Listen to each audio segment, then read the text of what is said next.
Coming up on your favorite podcast, it's time to get all festive here. Peak Cinema, Lauren, Ryan, and I, we start going through some of our favorite holiday movies over the next couple weeks, starting with maybe the greatest Christmas movie of all time, Die Hard, starring Bruce Willis, Alan Rickman.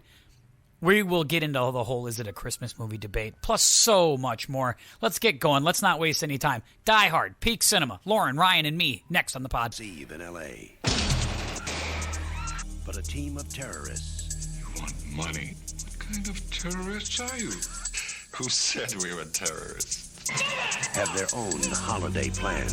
And I'm telling you, you're just gonna have to kill me. Okay. We do it the hard way. But the one thing they didn't plan on was New York cop John McClane. Got invited to the Christmas party by mistake. Who knew?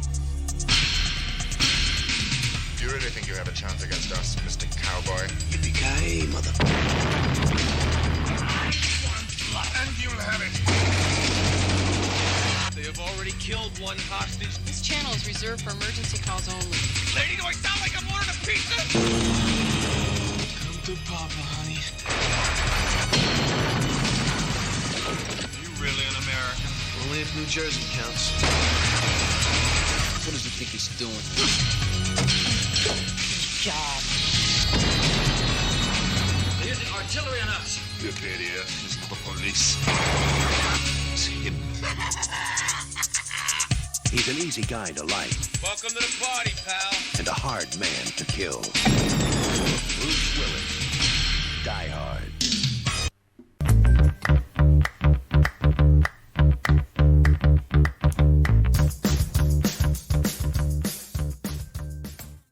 Hey, it's the Tim Anderson Podcast. I'm Tim. That's my buddy Ryan over there. Hey, Rye guy. How's it going? Good to see you. Good to hear from you. Oh, it's good to be here. It's good to be here. I almost believe you. And then on the other side, it is the lovely and talented Lauren Nelson Kane. Hey, Lo. Hey, how's it going? You know what? Good to have you back. It's been a couple of days, since our last time we visited. So it's good to get us right back on the horse and get right back into the film watching. And we're doing it tonight with the Holiday Classic. And we're kicking off our holiday season of films with maybe the greatest Christmas movie of all time. Okay. Sure. Art is subjective, and I totally understand. I got to tell you, I'm shocked to hear you refer to this as art. Anything can be art. Truly anything, as I believe this movie proves. And I understand why people like it, and I totally get that. I kept checking the time to see when it was going to end, but I totally get why people watch it. Sure. It's fine. You need to be real careful with your tone in this podcast. I just want to be. I understand that you're a few miles away and we're pals, and I love you. But I am on the season. I'm on the 6th season of Sopranos, and I'm starting. There's starting to get inspired. I'm getting inspired here a little bit. So I'm just saying you might just want to watch the tone here as we move forward. First of all, let's answer the first question. Let's just get this out of the way. Christmas movie or no? Yep. First, let's tell everybody what we're watching. I know if you listen to the preview, we're watching Die Hard, 1988. Bruce Willis, classic action film. Some people call it one of maybe the 3 greatest action films of all time. Setting is Christmas. So let's settle this. Christmas movie or no, Lauren? Go ahead. No. Just Shut because. your mouth. No. This is an excuse that people use to watch Die Hard once a year. You can watch movies whenever you want. You don't have to watch them we completely according agree. to a timetable. This is totally a watchable film. This is sure. You can watch it whenever you want. And I don't think that it has to be a Christmas movie. First of all, in my brain, I've never seen this movie, for those of you who can't pick up on that already. And you might need a second watch. I'm going to maybe make you watch this a second time. I don't know, man. I almost fell asleep. No. We'll get to that. All right. Keep going, please. Maybe it's because you had a long day. You need to watch it when you're fresh as a daisy. I had a very long day, so that might have something to do with it. It's 7 p.m. and I am drinking coffee. That being said, I was a little bit bored. Anyways, Christmas movie. Just because it takes place at Christmas does not make it a Christmas movie.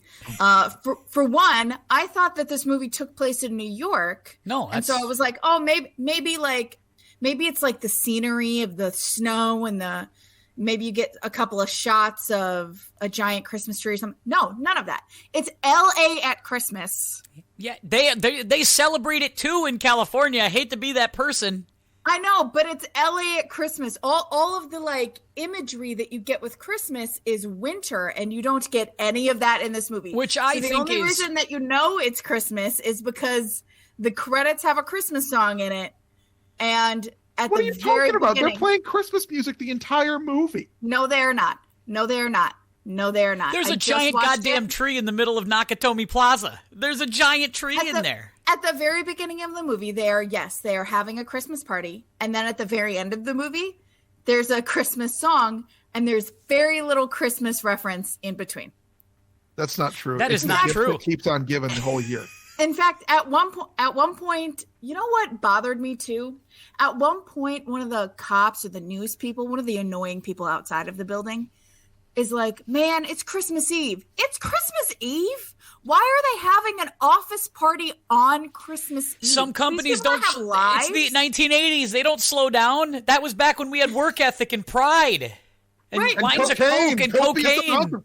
Lots of cocaine. Even if you're working on Christmas Eve, you're having your holiday party, your like office holiday party on Christmas. Why the hell not? Have lives or families? No. Why on earth? Who would go to that? Who would choose to go to an office Christmas party on Christmas Eve? People who love their job and love free food and love lots of liquor.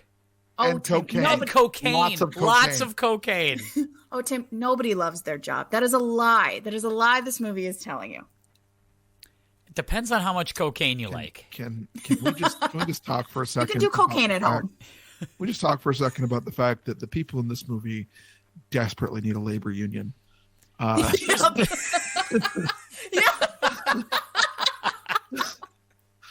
How bad is your PTO situation? There's so much we need. This movie's in need of a lot of things, right? This movie is in need of tort reform. It's in need of a union. The security guards alone in this movie are begging for union protection. There's going to be a whole union fight about not arming their security guards before this movie. Well, and also on top of that, I mean, this Christmas party is an absolute HR nightmare.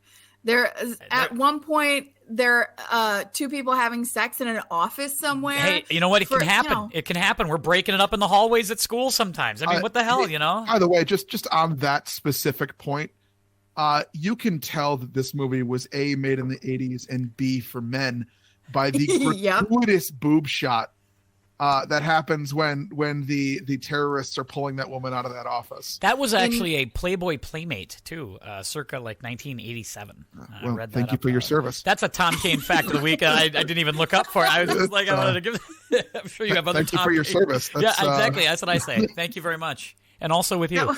That was just such an unnecessary, like literally 5 seconds of film. Why? What is this in service to? I mean, nothing. It's, you know what it does? It says that, you know what it says? It says we're having fun at Christmas, and here's these terrorists are here ruining our fun. That's what they're saying. We're having fun at Christmas. We're merry little Christmas. We're having sex in the office, and we're doing cocaine, and the terrorists are the ones who are ruining our good time. Hey, and listen. You crap all over this like it's a Christmas film because it's in California and there's no snow and blah blah blah. It has to have snow in order for it to be. The people it's high time. People in warmer climates got a Christmas film. It's high time, and I won't stand for this. Okay. What are we talking about? High time? Like this was made last year. This was 88. Well, this movie's older than me. What I'm saying is that I thought that maybe But people said it was a Christmas movie, largely due in part to the imagery that it's Christmas. The famous imagery of Christmas is obviously that it's snowing or that it's winter of any kind or whatever. But there really isn't that much Christmas happening. There's more Christmas in Batman Returns. Well, now it's hateful, spiteful stuff. No, I am not. Go watch Batman Returns. There is more, if at bare minimum, at least as much Christmas imagery in Batman Returns. So if this is a Christmas movie, so is that. But you know what? You know what you don't have in Batman Returns? You don't have John McClane sending a nice gift of C4 down the elevator to Hans Gruber. It really wrapped in a bow. I mean, it just puts it right under the tree for him. And says Merry Christmas. What about the scene of he sends down the cousin or the brother of Heinrich, and it says, "Now I have a machine gun." Ho ho ho! Oh my God! It's all about the family come on, anyway. That's fantastic. Let's talk about that as well. How did he write? Are we supposed to believe that what he wrote on his shirt is blood or something? Because if so, he's got remarkable penmanship. Great penmanship. If not, does he have a Sharpie or something? Why? It looks like he literally screen printed it on that shirt. He is in an unused part of the building that is still under construction. What he's writing stupid messages to the terrorists in perfect penmanship with the blood in his finger like he's fucking Sideshow Bob in jail. That takes this away from being a Christmas movie that he's got great penmanship and that he found a Sharpie in an unused part of the office. We've just flown right into the movie itself. No, but what about that makes it a Christmas movie at all? He was wearing a hat. He had a Santa hat, and it said, "Now I have a machine gun, ho, ho, ho." Oh, my God. There's so few moments. There are so few moments. Look, I thought there were they more. reunite families. Yeah, and what about Reginald Veljohnson? What song is he singing when he's buying a whole bunch of Twinkies? They also sing a bunch of Beethoven. He's singing "Let It Snow, Let It Snow, Let It Snow" as he's buying all the Twinkies. That's interesting because it doesn't snow. Not once. No, it doesn't snow. Well, it snows cocaine. Some would argue that there's a lot of snow in the office at Nakatomi.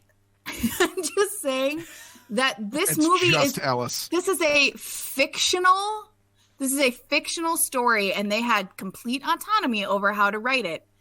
And if what you wanted to make was a Christmas movie, don't you think you would have made the active choice to put it in New York where John McClane is a cop? I like the juxtaposition of reuniting the family. Then you got the dynamic of the wife being somewhere else. Can't you do that in New York? No, because she took the job there. That's the whole premise. He's going there to see the kid.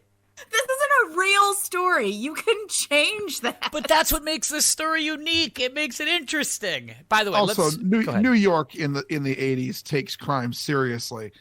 L.A. so clearly doesn't because Dwayne T. whatever his name is so clearly unqualified to be a police chief. Yeah. Oh my God! Don't even get me fucking started on the cops in this movie. Yeah. What a bunch of incompetent. I was gonna say it's not a great story for cops. It's not a good cop story. It's unless you're McClane.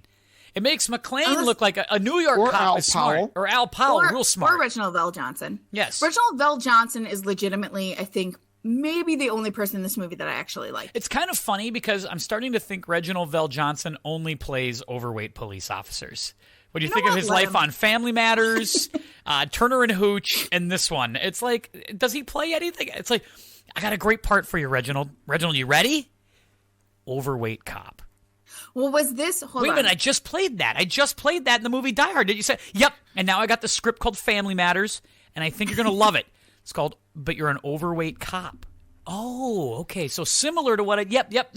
All right. And if you don't like that, I got another movie script. You're with Tom Hanks in this one. Oh, really? Tom Hanks. I'm super excited. What am I doing? Well, you're an overweight cop. And I think that's really... I think, too, he's not just an overweight cop. He's always, an overweight cop who is smarter than the people above him. Yes. He's being held down. Being held down. Yeah. I don't know, and I don't know why. I don't know if it's weightism. I don't know if it's racism. There's something going on. It's racism. Do we think his agent is the same agent that Joey Tribbiani had in Friends? Estelle. Where she's just sending him the same role over and over again because she knows it's the one that he can get. Some guy in a tweed jacket with patches on his elbows, and he's got a cigar that's not even a good cigar. It's like a Swisher Sweet, and he's like, Reginald, I got another great opportunity for you, baby. You're gonna love it. You're gonna love it. You don't even have to read for it. We're just gonna get you in there. You know what? I'm not mad at it. He's good at it. What are you gonna do? Ryan, just real quick, you and I both agree this is a Christmas film, yes? This is the best Christmas movie. Thank you. I completely agree. I'm so glad we agree on this, Ryan. I'm so glad you and I are together on this. I shouldn't say the best. There might be one better. Can't think of one though. I can think of one that's arguable, but well, is it the next one we're going to be watching on Peak Cinema? Well, I don't know what that is. Yeah, you know what it is, Ryan. It's yours. It's yours. It's your pick. What is it? Guy named Chevy's in it. Yes, that one. That's the one. Yeah, that's the one we're going to do next. But this one is superior. See, look at my wife roll her eyes. She's very upset. When I say that movie is my favorite Christmas movie. Your wife just thinks you and I are both scumbags right now. And you know what? There's probably some truth to that. But my pick doesn't come until the end of the month.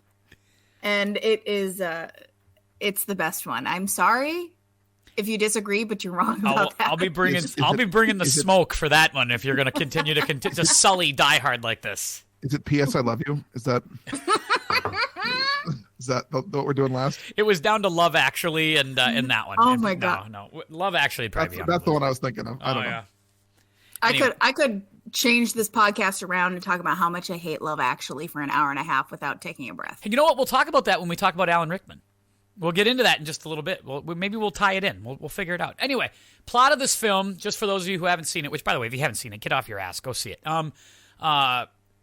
So John McClane is a New York police detective. Very busy man. But his wife has taken a hotshot job opportunity in L.A. and has basically up and left him. He can't leave behind the folks in New York. And she takes the kid, goes out to L.A. and becomes a big-time vice president of a major company. They're having their Christmas party when suddenly Alan Rickman and a group of terrorists show up and take over the top floor of this plaza, of this Nakatomi building. They have hostages, and they're well-equipped, they're well-financed, they seem to be pretty smart, and only one guy can handle it. John McClane. John McClane, who's in the building only to see his wife for a few minutes. He's the fly in the ointment, as it were. And it becomes John McClane against a group of very smart international terrorists led by Alan Rickman. Did I get the plot right? Very smart is subjective here. They're pretty savvy. They beat the crap out of these LA cops. Can I just point out one very specific point that disproves that they're very smart? Why are they robbing this business on Christmas Eve for as much money as they are? Like, there has to be an easier way to rob $600 million. Yes, that's what I kept thinking the whole time. I turned to Ryan at one point and was like, they must have bigger game, right? They must not just be robbing this place. They must have $600 million in 1988 is nothing to scoff at. I mean, no, but it's like you couldn't have done this in a more low key way than you are. You just like showed up and showed your face to everybody, and your big plan is to rob them and then blow the building up. You mean to tell me murder tons of people beforehand? Like, what? This feels like a lot of effort for a weird payoff. Like, you mean to tell me that you had to take 30 hostages the day before none of them were going to be there? Right?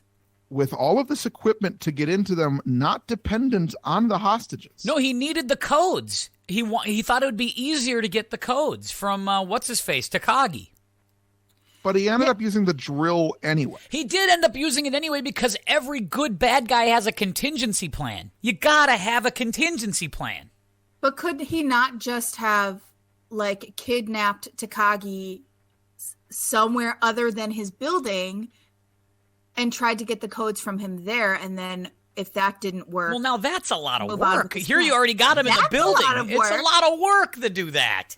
That's a lot of work. That's a logistical nightmare. I mean, come on now. The hostages are a logistical nightmare. Let's be honest here. They're unpredictable. I don't like, claim to be a so good many hostage of them. mind on this. I just claim to be like, I'm just thinking, if I have it in one place, that feels good, feels easier to me. It feels workable. You mean, you know this, when you go to the grocery store, when you go make a store run, is there anything more frustrating than having to go to 4 stores? You'd like to just get everything in one stop, one place. He's got that right there. But it just feels like if you're going to rob that much money, there's the likelihood of you being able to get away with it regardless of what you do to escape is so slim. So why make this big show of keeping a ton of people hostage and shooting people down and killing the CEO of this company and then blowing up the entire building? It's way too much just to rob them. I want to remind you again that it's 1988.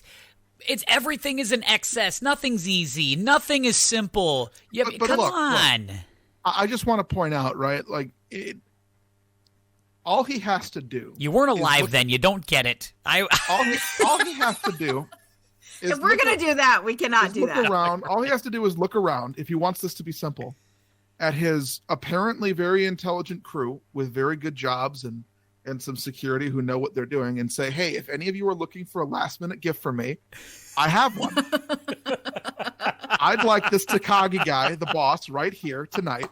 I want him brought from his happy holiday slumber over there on Melody Lane with all the other rich people who want him. You think that's where he lives too, is on Melody Lane, I'm sure. That's with a big ribbon on his head, and I want to look him straight in the eye, and I want to tell him to give me those damn codes.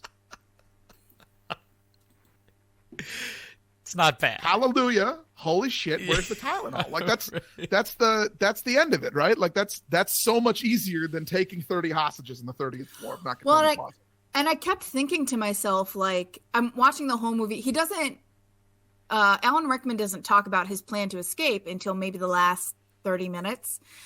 And so I'm watching the movie and I'm like, you have shown your face to these people. You're not even trying to obscure your vision to them. And he wears a nice suit. I mean, he looks like $1 million, right? Makes a big fucking meal about trying to find Takagi when he shows up, so everybody knows who he is.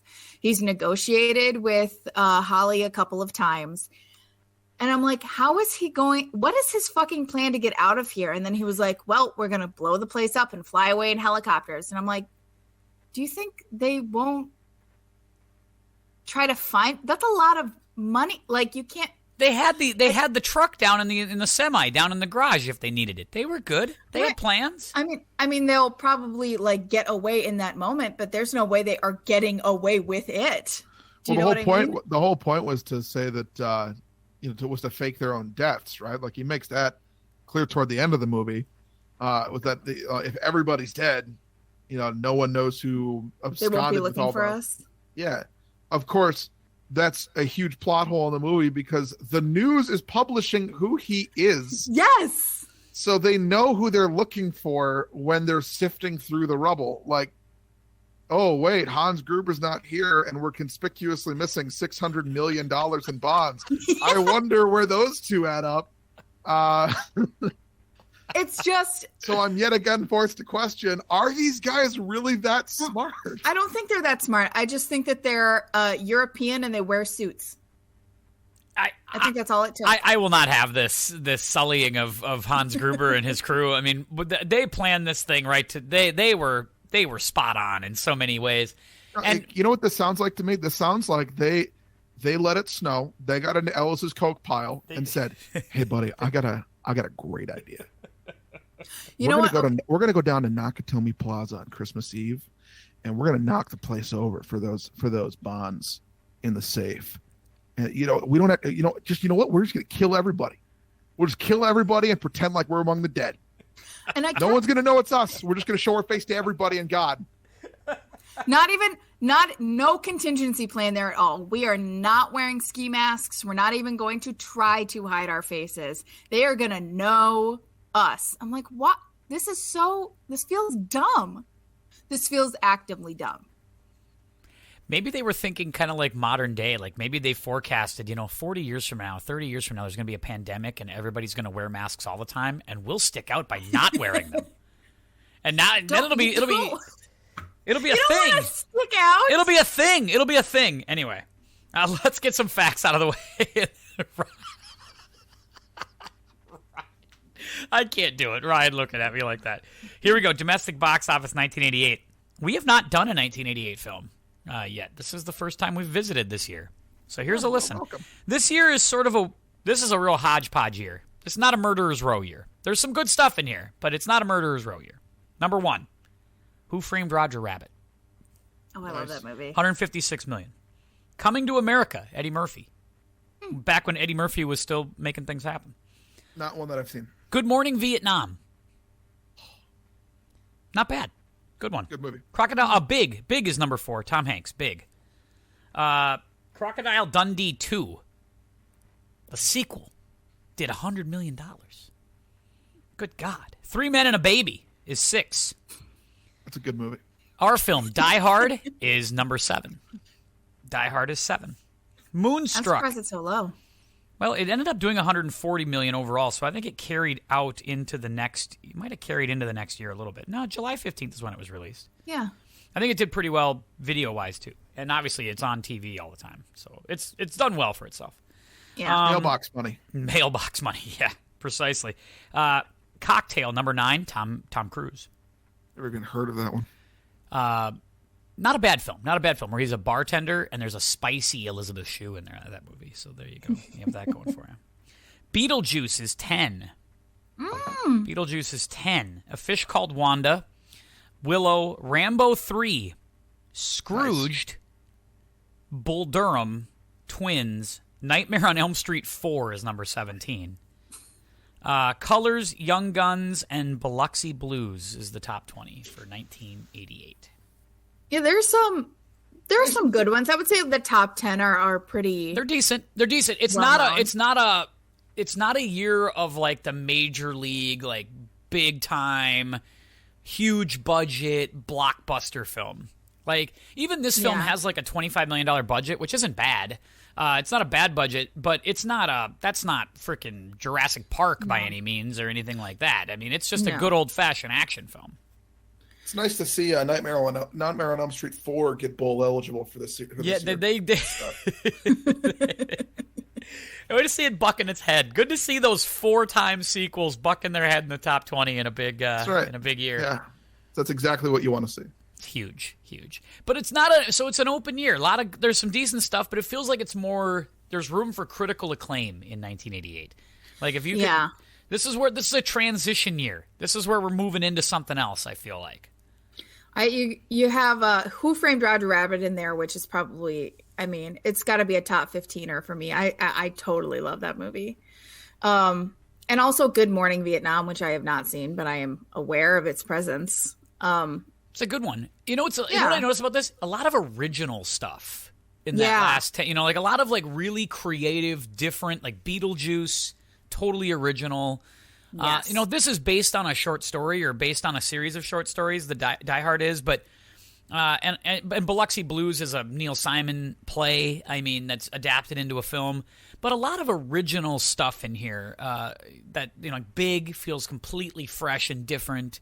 It's kind of a transition year, right? Eddie Murphy doing Coming to America, very different kind of comedy. It's that fish out of water thing. I really like that. Fish Called Wanda, super creative. I liked it. Yeah. It's a really nice year. It's a nice year of different kinds of films. Yeah, it's kind of nice. It's kind of nice. I feel like you listen to the first 10 blockbusters in any other year, and they're either tons of Oscar winners or they're like big bombastic blockbusters. And this year just kind of feels like just things to enjoy. There's comedy in there. There's some drama. There's action. We got some animation. We've got some different stuff going on, which is great. I'm all for it. I'm all for that kind of stuff. We don't have years like that anymore. We just don't. No, so that's a very interesting thing. All right, other things about the movie. Some facts. Right now, it is certified at 92% on Rotten Tomatoes. Raj, one of the few, Raj didn't really like it. Gave it 2 out of 4. Very interesting. So I looked that up. So I guess he didn't like it because he didn't like. Basically, didn't like Dwayne T. Robinson. Yes. Yeah. Like Dwayne T. Robinson ruins the movie for him, which is a little bit of a weird. Feels weird. No, I agree, and here's why. He's a wang. Anyways, you mess with the bull, you get the horns. he's an absolute wang, and I can't stand him throughout the entire movie. So I don't disagree with that stance. He did go on to say that he liked it more after seeing, I think, the second and third one or something. Yeah. So he came around. He came around on it. Yeah. It's widely viewed as one of the great action films of all time, certainly in the short list, maybe two or three of all time. Listen to all the names that got offered the part of John McClane before freaking Bruce Willis. Well, first of all, because Frank Sinatra did a movie based on this writing series, the detective writing series, the movie studio was contractually obligated to offer it to him first. But Frank was 73, so he was not going to do it. Frank Sinatra in 1988. I'm picturing Frank Sinatra in the air duct, crawling around on his elbow. Hey, I feel like a TV dinner. Hey, hey, so baby. With a fedora on and like a glass of neat whiskey or something. I don't see him walking around without his shoes on. Andy Griffith. It's Andy Griffith in the show Matlock again. Just other names that were offered up in this one, and it's a big list. Schwarzenegger says no.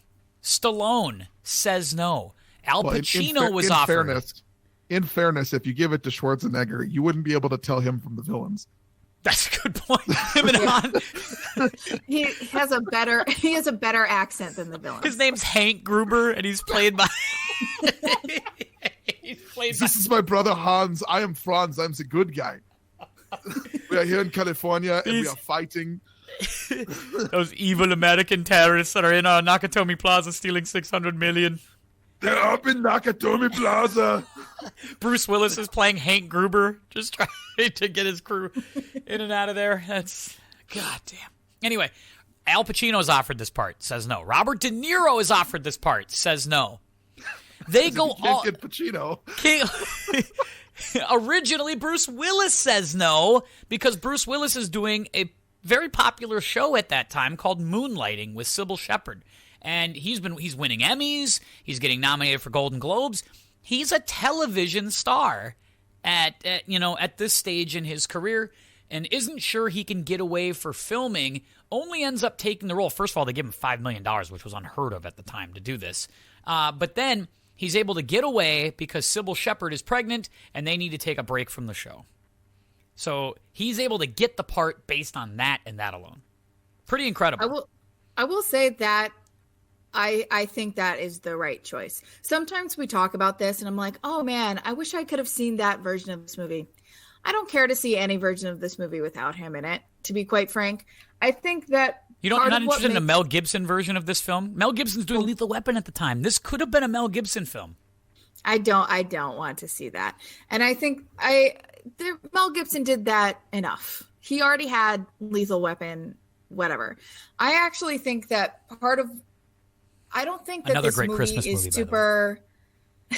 I don't think that this movie is super like plot heavy.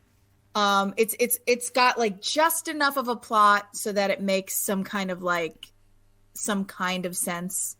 But it's not. It's really just an excuse to shoot way too many bullets and have action sequences.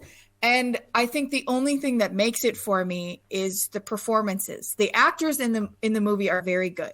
And so I think they kind of elevate the script. And I think that Bruce Willis actually does a very good job. There are a couple of scenes in the movie where I'm like, oh, that's right. He's like a really good actor. I kind of forgot.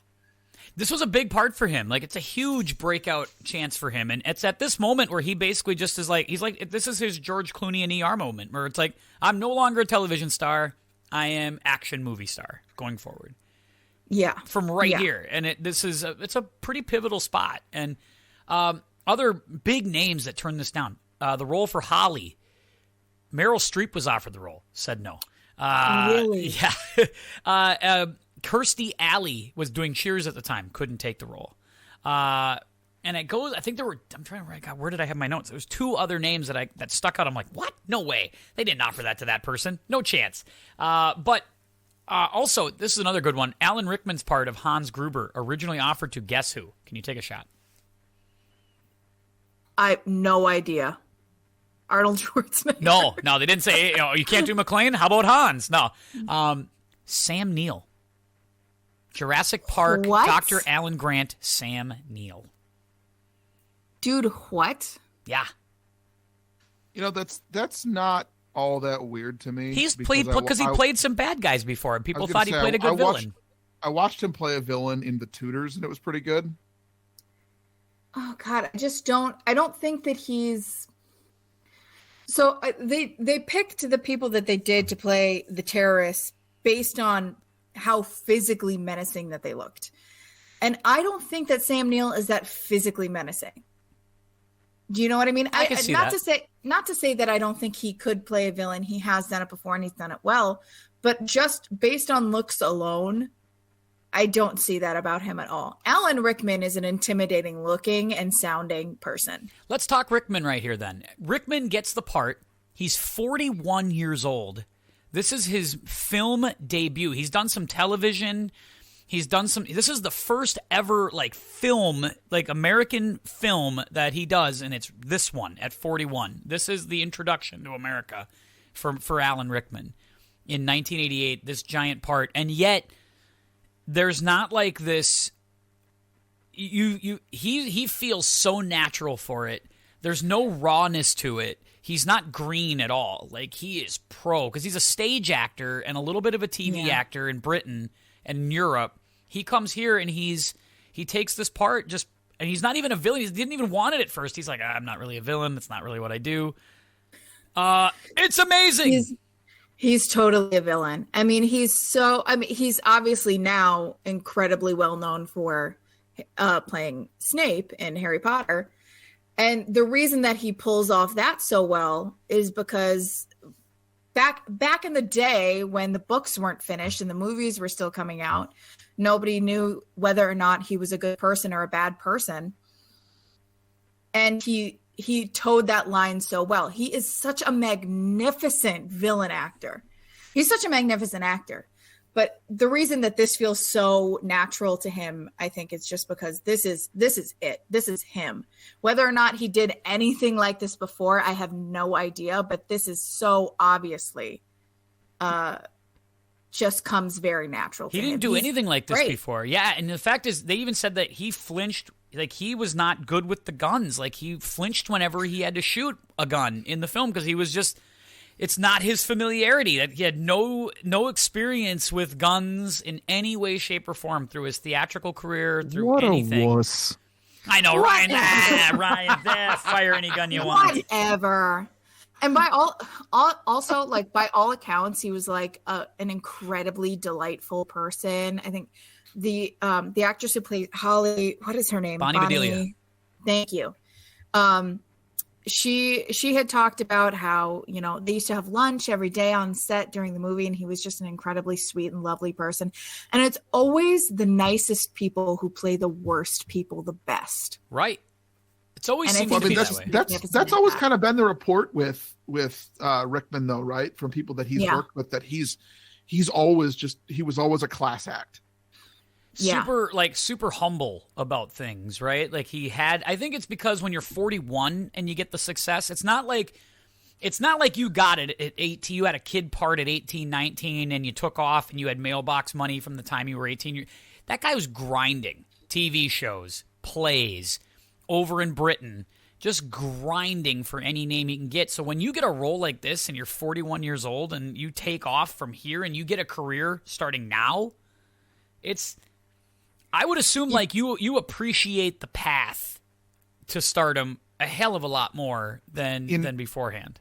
In a lot of ways, the things that you hear and the way that he kind of acts and treats people sounds very familiar to the way that Christopher Lee did for a long time, where he found film success actually later in his career, but he started as the Shakespearean actor And I think that there's some honor in that for a lot of these actors, where the people who come from the stage tend to be that, where they get the camaraderie of being an actor. It's not about being a star, right? There are certainly people who aren't like that on stage, but by and large, the people that move to film from stage are that kind of actor.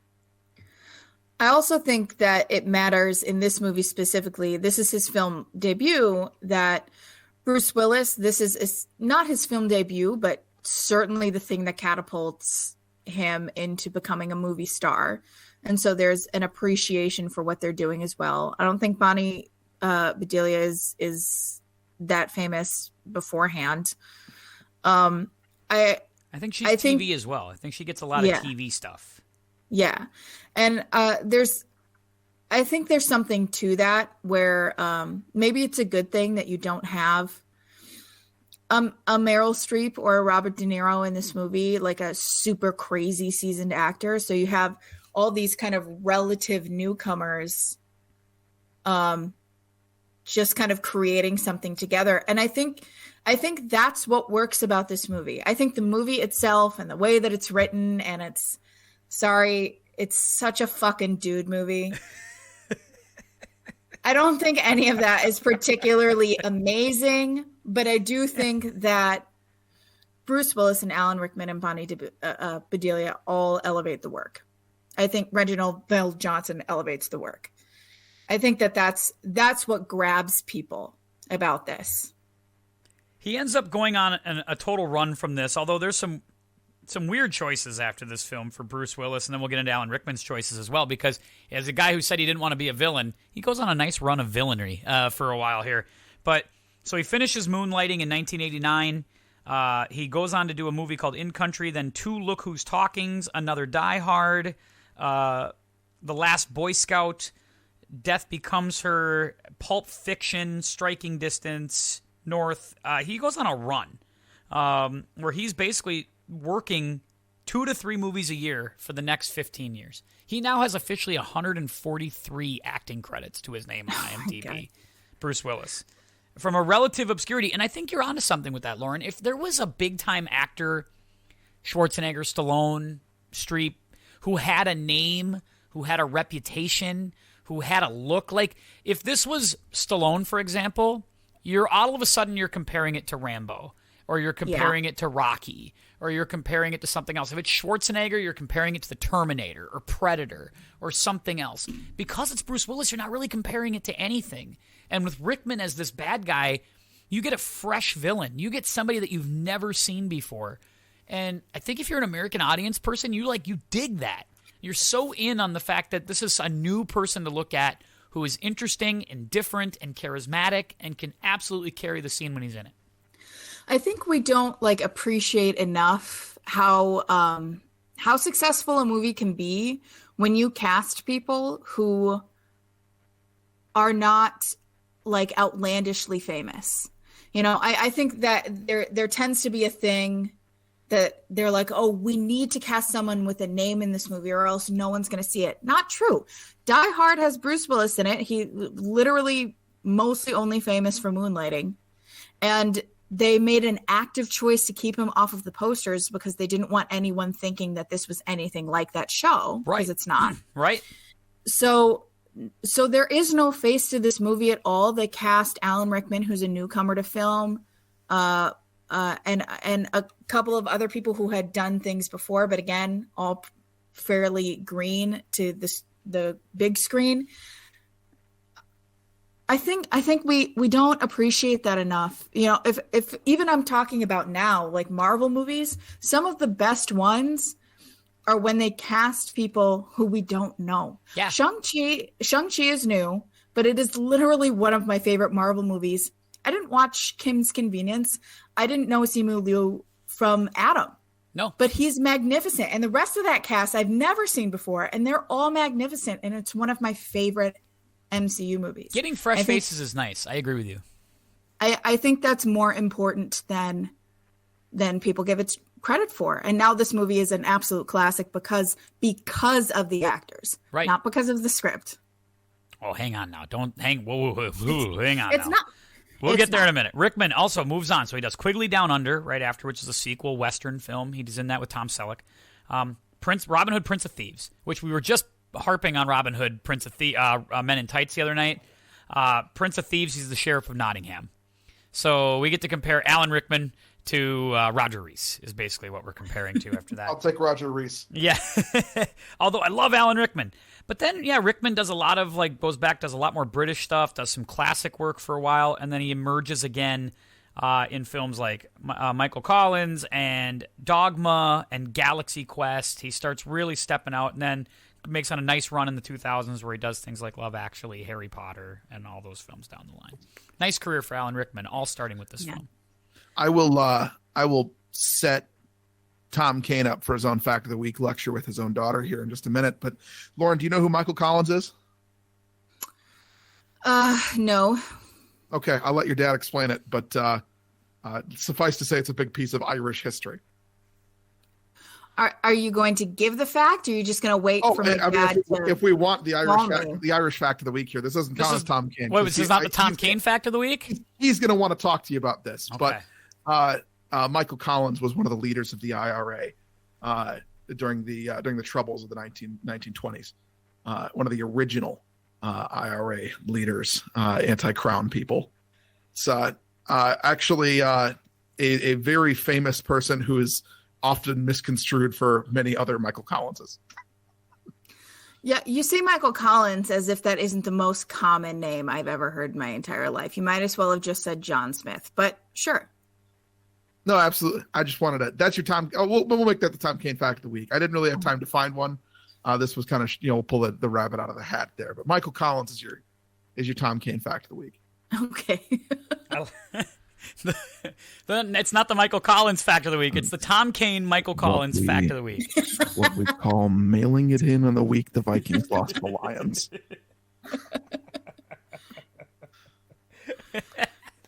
Let's go with what else do we want to hit on? Anything else with this film before we move forward here? We love Rickman, right?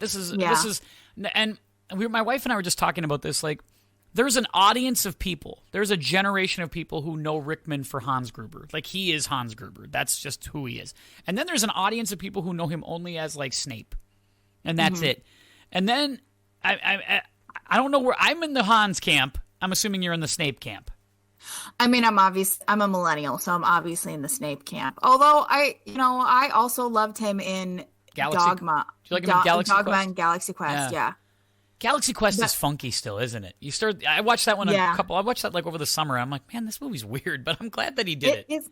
It is weird, but it's kind of beautifully weird. I Galaxy Quest I saw before I knew who Alan Rickman was, so it didn't occur to me until later on in my life.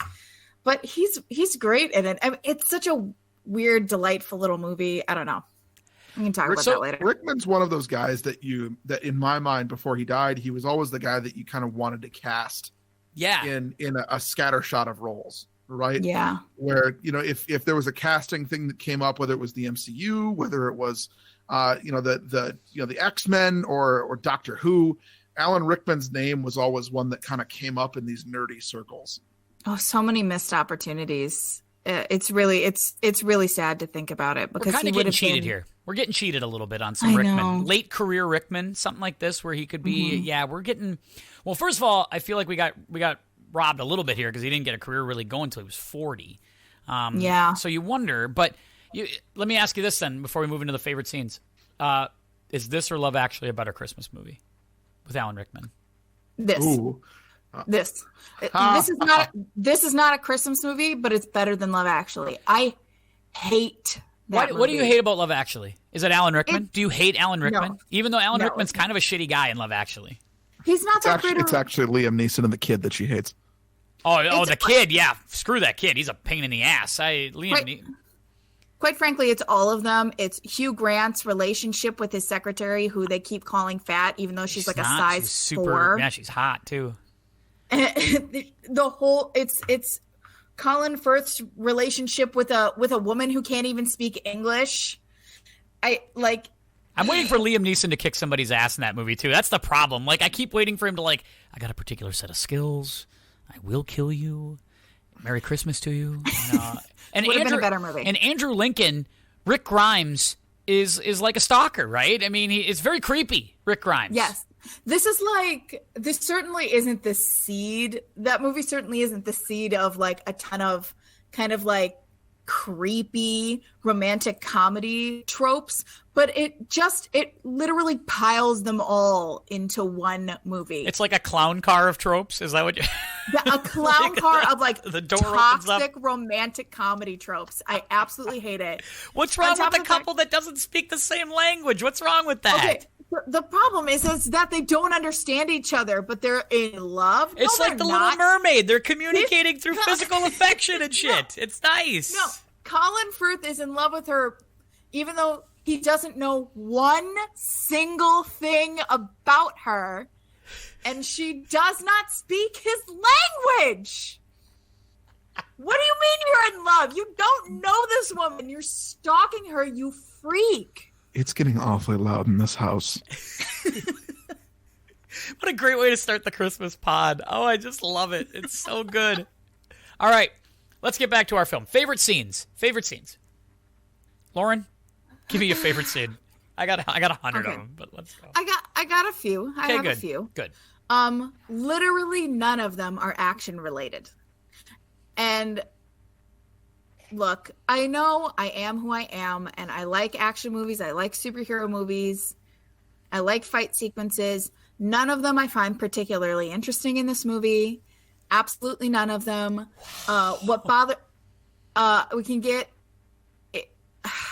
I'll save that for least favorite scenes. All right. But I'll talk about the ones I do like. So, I really like Bruce Willis's performance in this movie. Let me start there. Yeah, he's really good in it.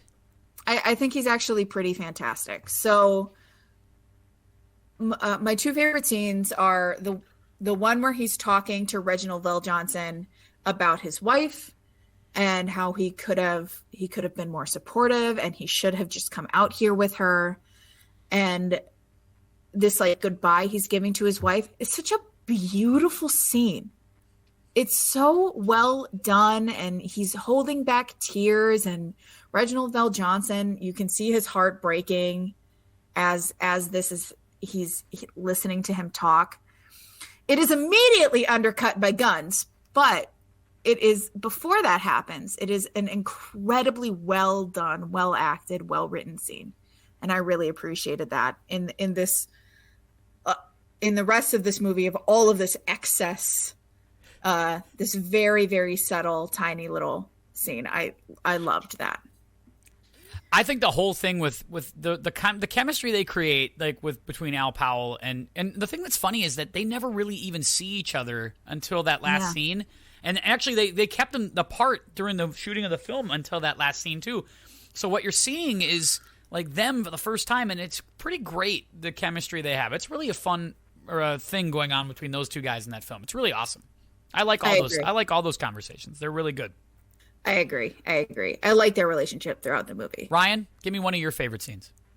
Let's go with the first two that I really liked from the beginning of the movie. The airplane scene where the guy freaks out clearly that he has a gun, and the first thought that comes to my mind was, well, this was before 9/11. Yeah. And, you didn't notice that when gas was 79 cents a gallon at the gas station they drove past? No, it was the gun that got me. Yep. Like I've literally never known a world where that would be commonplace. You don't know a world. And the second one is he's introduced to Ellis, who is doing cocaine in his wife's office. Yep. As the police officer husband of what's her name? I don't remember her name in the movie. Holly. Holly. And he walks up, shakes his hand, and says, "You missed a little." Yeah, missed some. That's such a great. Gets me every time. So good. That is really good. And the CEO or whoever it is, the president of the company, whoever that is, Takagi, with him, Takagi is standing right there as one of his employees is just doing cocaine in the office. And he's so embarrassed, but he doesn't want to say anything. Like you can see it on his face. Like, Ellis, what are you doing? Another line of coke. Damn it! You were supposed to save some for me. Yeah. Damn it! It's just ridiculous to me. This whole movie just feels like a drug-fueled rampage by 80s folks who don't know how to handle themselves. Takagi's totally. Furious. Who got into the Shanghai Sally without me there? Come on. They're clearly angrier about the fact that the party was interrupted by people with guns, that the party is over, rather than the fact that people with guns are planning to kill them and take all the money in the vault. They're just upset that the Christmas party's over. I've got a couple of scenes too, right? And Lauren, I know you have another, so I'll throw one out here right away. Yes, I'm with you on all of those scenes so far. I like all of those. Those are great. Huge fan of the kind of the first time where John has to listen into the Takagi stuff, where he's kind of listening in and he's doing all the detective-y stuff. He's crawling under tables. He's listening and the first great shootout where he's just under the desk and he fires like 10 shots into the one guy and kills him. He's like, hey, thanks for the advice on that one. Appreciate that. And then he walks out so calm about everything. I love that. As he's freaking out too at the same time. Like he's keeping it at a low voice. He's got a low volume, but on his face like he's freaking out. It's very good. I like that stuff. Plus, I love the call from the walkie-talkie to the 911 frequency operator, where she's like, "This is a channel, folks." Like, no shit, lady. This sounds like I'm ordering a pizza. It's such a great what a great scene that is. Oh, it's so good. That's my second thing is anytime that John got frustrated for everyone in this movie being an absolute wang. So when he finally gets on the walkie-talkie with the deputy chief. Yep. And he just basically calls him a useless sack of shit. Yes. And I'm like, God, thank you, God. I just needed somebody to say it to him. Between him and the emergency services people, why does everyone in this movie think he's lying that there are terrorists in the building? I could maybe buy that, like, okay, we don't know who this guy is. We're not going to like take his advice or actively like be party to him killing these people. I can get behind that. But to just like full on not believe him, he like calls emergency services and he's like, "Hi, there's an emergency." And they're like, "Sir, this is not a party line. I suggest you hang up." And it's like, excuse me? Yeah. I don't.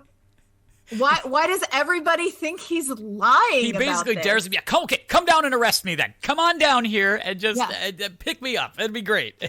Well, there was one point where the I can't remember his name. The deputy chief guy, Dwayne Robinson. Dwayne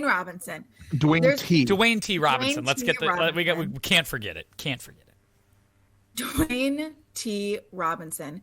And there's at one point where he says, like, this guy could be a bartender. He could have been the one shooting at you in the car. And it's like, okay, so what if he is? So then there's an active shooter in the building. So do something about it. What are you? So he's either not lying and there are terrorists in there, or he is lying and he's an active shooter. Are you going to do your job at some point? Why can't you do? It's just like, you know what it is though? It's just like modern California. It's just like modern California, where you can just run out of any store you want with thousands of dollars worth of merchandise. Cops usually just kind of go right ahead. They're kids. They're just kids. We have reports of 30 hostages plus on the 30th floor of the building. Let's do no investigative work and send everybody in. There's at least 5 men in there who are armed and dangerous with automatic weapons, C4. Let's send everybody in. Yeah, it's a good plan. What are you doing, you moron? Where are there hostages? Everybody killed. Where are there hostage negotiators? Like, isn't there someone you should be contacting? Like, it took them way too long to get the FBI there. Way too long. And then the FBI weren't that helpful either. The FBI are more clueless than the cops are. Why is Al Powell the smartest guy in this operation? Moral of the story, if you got an overweight African-American police officer, just put him in charge. Because he knows more than you do. Minneapolis tried that. Look how that worked out. They need to try it again. Yeah. They need to try it again. Call Reginald Veljohnson. He'll run the whole operation. This Arredondo guy isn't exactly working out in Minneapolis. Well, I'm just saying. We should call Reginald Veljohnson. What's he doing right now? Hey, you seem like you could run a police force right now. I feel like you could.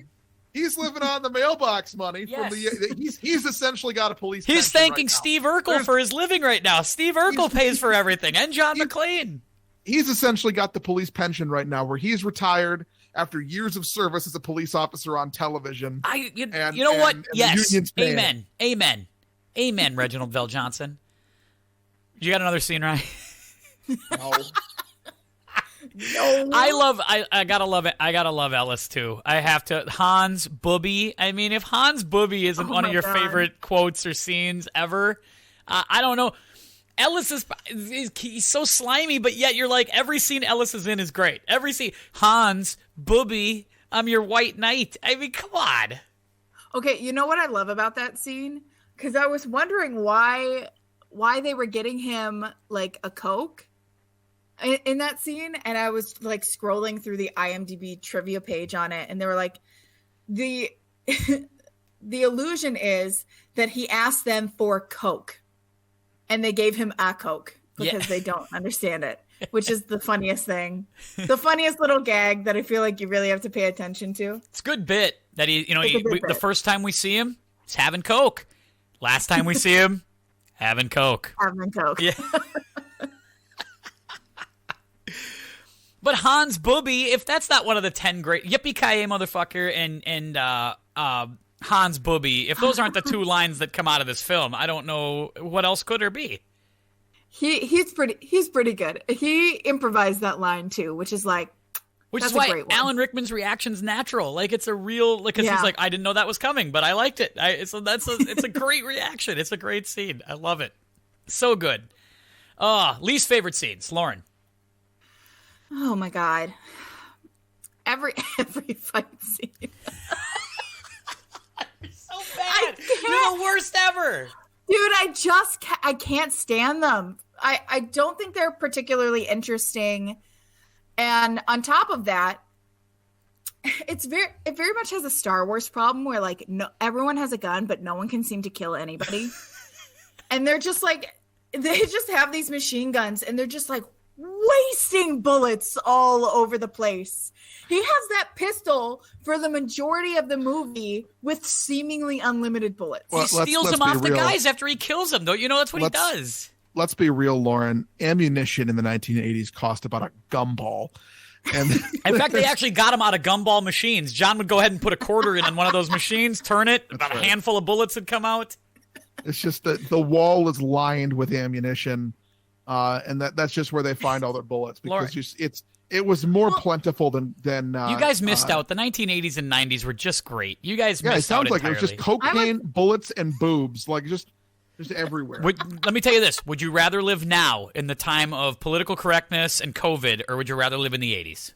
Well, neither, because the world is pretty much terrible in every era for different reasons. Wasn't terrible in the 80s, 90s. Not too bad. Not too shabby. Anyway, okay, so you're with that. That's a bad scene. All right, Ryan, least favorite scene. I would say my least favorite scene is the end, because that means the movie's over and I got to start it over again. I'm with you. God damn it, it's my least favorite. The end credits. Did you hear really my suck. eyes roll just now? I don't know that I have a least favorite scene in this. Every scene in this is great. I got a tough scene though. First of all, you got to admit, Lauren, making John McClane do this without wearing shoes is it gives you an appreciation for why you wear shoes, right? Everywhere you go. I mean, the glass scene is really tough. That's a tough scene. Tough scene. Even watch it. It's a hard watch even right now for me. I've seen that movie 100 times. Anytime we get to shoot the glass, anytime we get there, I'm like, okay, can't do it. It's on par for me, that scene, as if you've ever seen The Ring and there's a scene where somebody's fingernail comes off. It's like on par with that. I could go my whole life never seeing that ever again. And I will. I plan on it. No, because you're going to make this a yearly watch with us now. We're going to watch it together next time. Oh, man. Oh, you're killing me. They should have done this. Like, they should have come back to this in some way, shape, or form. Like, he's got, like, an arthritic foot or something like that. Or it's like, when the weather gets really cold, he's like, oh, man, yeah, I had glass. I've been yanking shards of glass. I can't. It makes me so screwed. You love the That's a totally different thing. It's a different take. You got to admit, they wouldn't make James Bond do that. No. James Bond is dignified. He's like, I will not. I will wear shoes throughout the entirety of the film. Thank you very much. Look, James Bond never takes his shoes off because it's just not dignified. It's not dignified. Even when he's... And it's... Wait a minute. It's really... Even when he's plowing several women a film, he's got the shoes on the whole. Do you have any idea how hard it is to get a grip on marble floors without shoes? Yeah, come on. Wait a minute. He's like a German Shepherd out there. I mean, you got... It's like a moose on ice. Isn't he like fully nude in Casino Royale? Yes, he is. But he's still wearing shoes. You never see his feet. No, he is not. Come on. Little known fact, he's still wearing shoes. I think he's still wearing shoes. We're going to go with it until somebody tells us otherwise. I'm not kidding. He may actually be wearing socks in that scene. He might be. Somebody get on the phone with some of the Bond girls and say, hey, listen, when Sean Connery and you, or when Pierce Brosnan or Daniel Craig. I'm gonna tweet at Ava Green here and just see if I can get an answer. When you guys are getting after it, James Bond is still wearing the loafers, right? Anyway, okay. He's very insecure about his feet, James Bond. That's really what it means. Jeez. He's got a Liz Lemon thing with his feet. It's the total opposite of a Rex Ryan thing. It's like a completely the other way around. It's the exact opposite. Anyway, all right, let's stop screwing around. Swing for the Fences character. A character who's not in it much but makes a big impact. I honestly, you guys go first. I did not know what to put I think here. this is there Ellis. aren't that many people. I wonder if this is not Ellis a little bit. I mean, there might be somebody who's in it less time. It might be, it's either him or it's Clarence Gilliard who plays the guy who's breaking the codes down, the computer nerd. Oh, yeah. Theo. It's either Theo. To me, it's either Theo or Ellis. Or Argyle. Could be Argyle. Yes, maybe it's Argyle. Maybe it's Argyle. I like Argyle for this. I think he does a pretty good job in this movie. I'll give you Argyle. Let's go Argyle for Swing for the Fences. I like that. That's good. The ingenue up or down, it's Bonnie Bedelia. I got to tell you, I feel like any one of 1,000 women could play Bonnie Bedelia's part. Fun fact about her, by the way. Yeah. Macaulay Culkin's aunt. No way. Really? Yes. I take it all back. No, honestly, you're right, but I don't, again, and I just keep saying this every time we have this category, that is so not her fault. No, I actually think she does a very good job and she elevates it. Her character doesn't have a lot to do, but it has a lot of potential. She has some nice scenes with Alan Rickman. She does have some nice moments where she's like Miss Gennaro and she's now the new leader of the operation. It's good. Even that fight that she has with Bruce Willis at the very beginning where they're kind of like talking over each other.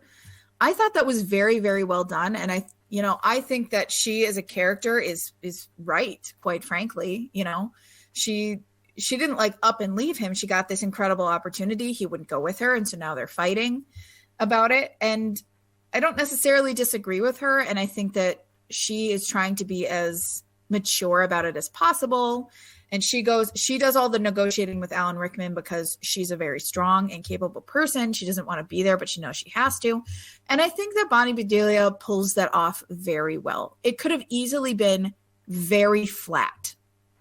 And I don't see that she's flat. I feel like she pulls off being scared and strong at the same time incredibly well. Yeah, she has nice moments. I just wonder, like, I guess I'm going down, but not by a lot. I just feel like I'd like to have seen. I think we could have seen somebody else. I don't want Meryl Streep in this spot, but I could entertain a few others. I could have seen something else in that spot. I mean, she's a little bit forgettable to me.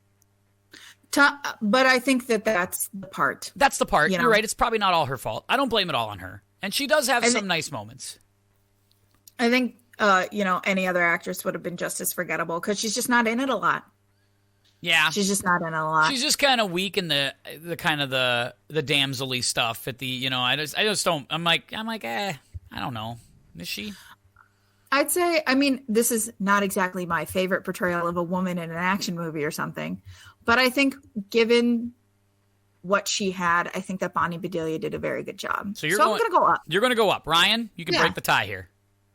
I go up too. Okay. I thought she just did a good job. All right, we're giving her the up. Yeah, I don't think it was great, but it was good. Okay. Done. Settled. All right. We're speech people, so we have to rank this film 5-1. Who's getting the 5 in this film? I put Bonnie Bedelia at 5. 5 for Bonnie Bedelia. Yeah. Okay. All right. All right. The we're off and few running. scenes she's in, I really like. So. Okay. I'll give you that one. Ryan. My 5 is also Bonnie Bedelia. Wow. You guys, you scored her low.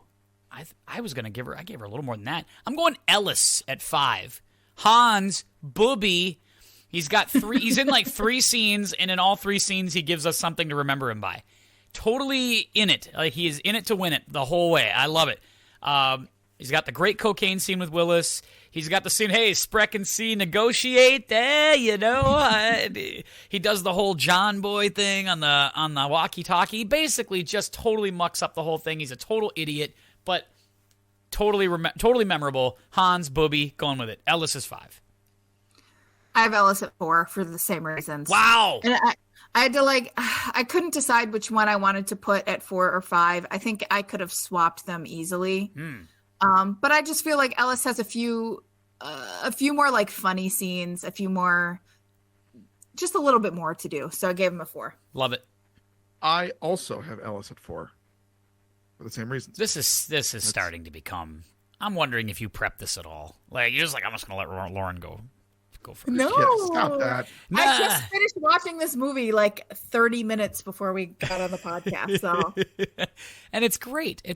You'll watch it again, I'm sure. I'm talking you into it. I feel like I am. Sure. Number 4, I'm gonna put Bonnie Bedelia here at 4. I think she's fine. It's fine. I like a little bit forgettable, but fine.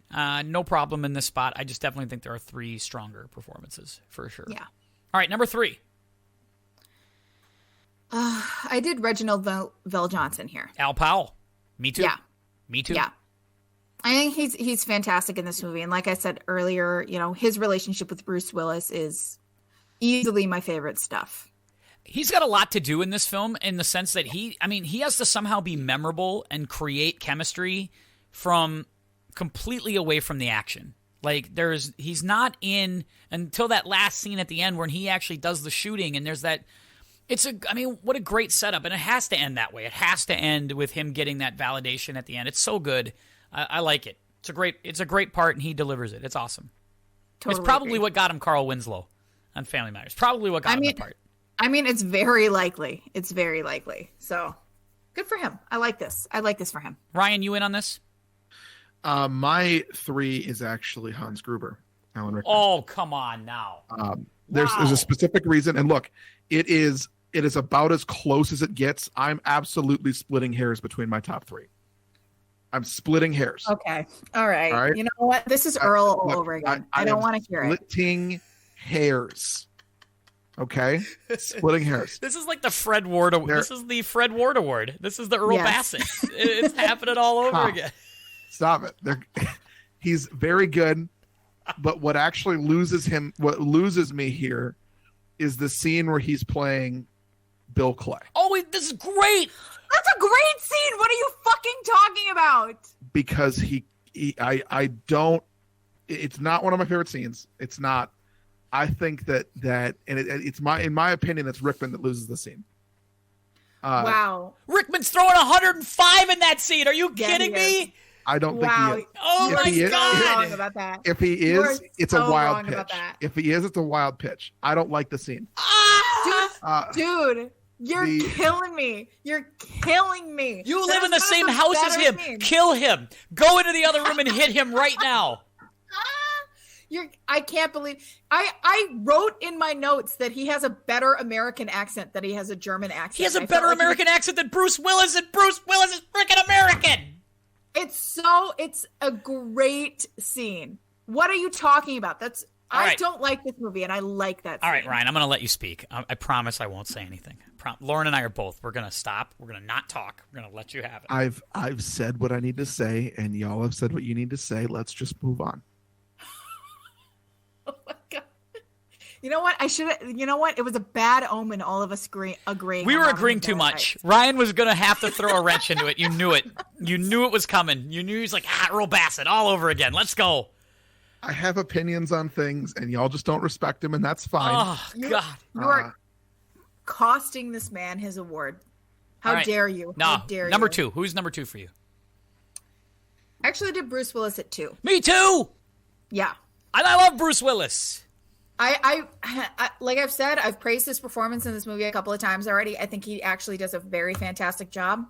But there's someone better. Ryan? My number 2 is also Bruce Willis. Okay. All right. It's again, phenomenal. Very, very good. Everything is great. But there's one scene that I think just beats him because it makes me emotional, and I like it a lot. And it's got a payoff later in the movie. So I give him my number 2. Okay. Well, we agree. We agree on Bruce Willis getting it 2. Yeah. I'm glad that we agree on that. Number 1, Lauren. Alan Rickman with yeah. That is the correct answer. Yeah. I have Alan Rickman as well. Steals the movie.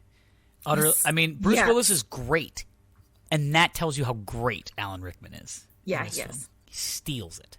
Owns Yes, it. he is. Every scene he's in is must watch. You can't take your eyes off of him.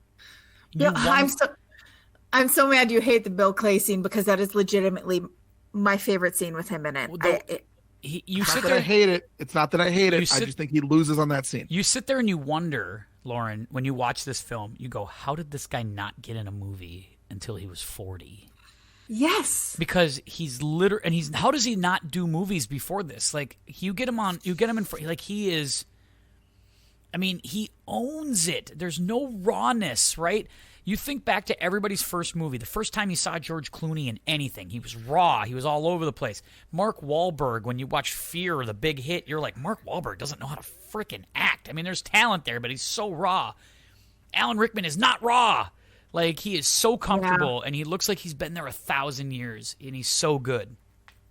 Well, and it's like he's really just playing a very one-dimensional villain, but he does not act like he's playing a one-dimensional villain. No. He acts like he has this whole inner monologue, this whole story to him, and he probably does. His dialogue is not stupid because, like, he plays the dialogue like an actual human being, like an actual smart human being. Like, he listens, he processes, he reacts.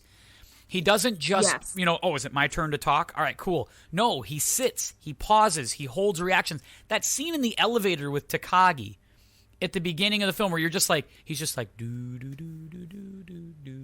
Hey, nice suit. I have 3 myself. Yeah, it's just it's such a cool scene.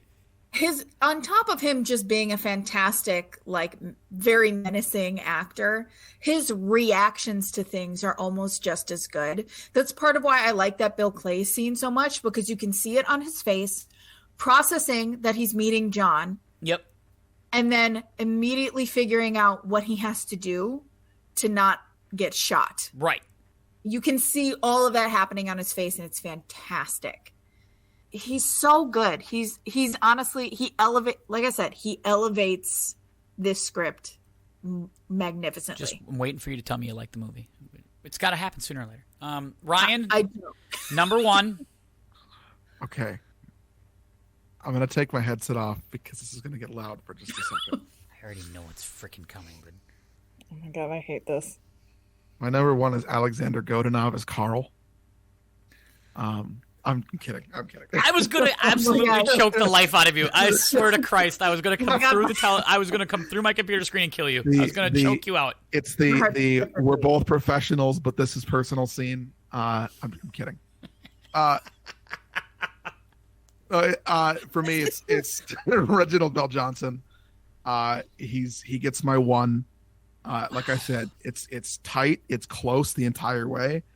But the scene where he's talking about the mistake that he made, where he kills a kid, and you can see the pain in his eyes as he's talking about it, and then you get to the end of the movie, and he makes the decision to shoot Carl coming out of the building, a split decision, and he resolves himself in that movie, or in that point in the movie, and the look that he shares with Bruce Willis after that moment, where they both realize the step that was just taken.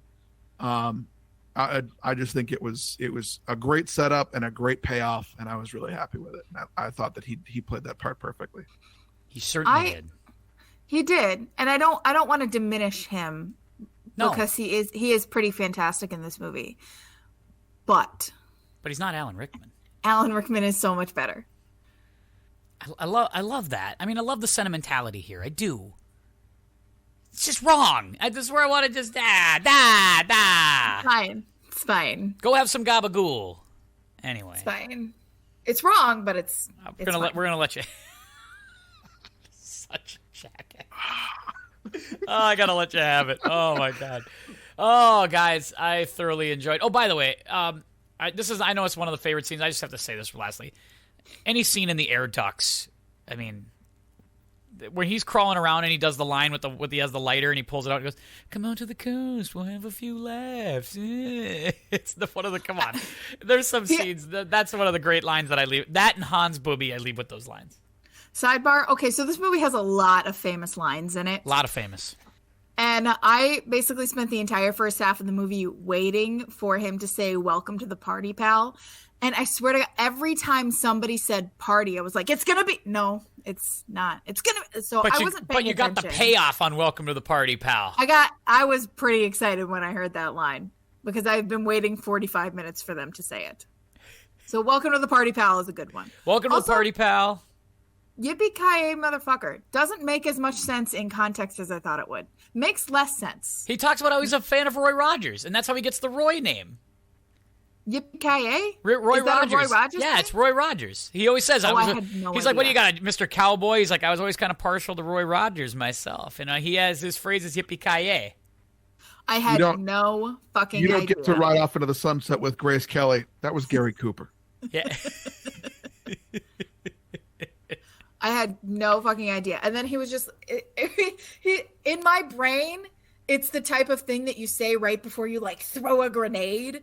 And he didn't. He was just on the walkie, like he was saying goodbye. Yippee-Kay-Yay, motherfucker. See you later. That makes less sense to me. I don't know. It was very anticlimactic. So there's that. There's another small little scene. I always laugh at this one. This is one I think my old man pointed out when I was watching it at a really young age. He's running through all these little areas. He sees the picture of the Playboy pinup on the wall, and he just walks by it, and then he walks by it the second time, and he touches it, and he goes, "Girls," and then he quietly walks and runs away from it. Every time I laugh, and I don't know why my wife's like, "You're such a child. You're so." You're so immature. You just can't do it, can you? You have to respond. Well, this is I hate doing this because movies aren't gendered, but this is a guy movie. This is so obviously catered to dudes. It just is. It's going to be an annual watch between you, me, and Ryan. Every year we're going to sit down together. I'll bring my gal over because my gal loves Die Hard too. We'll all sit down together. We're going to end up doing this movie on the podcast once a year, every year. Every year until Lauren admits that she likes it, or until Ryan admits Alan Rickman's the best. It's not going to happen. Are we going to watch Die Hard 2, Die Harder? Don't make us do it. Don't make us do it. Die Hard with a Vengeance. Die Harder might be the best of the series. Die Hard 2 is really good. It's good. It's not better than Die Hard. They all get progressively a little worse from Die Hard because Die Hard is so good.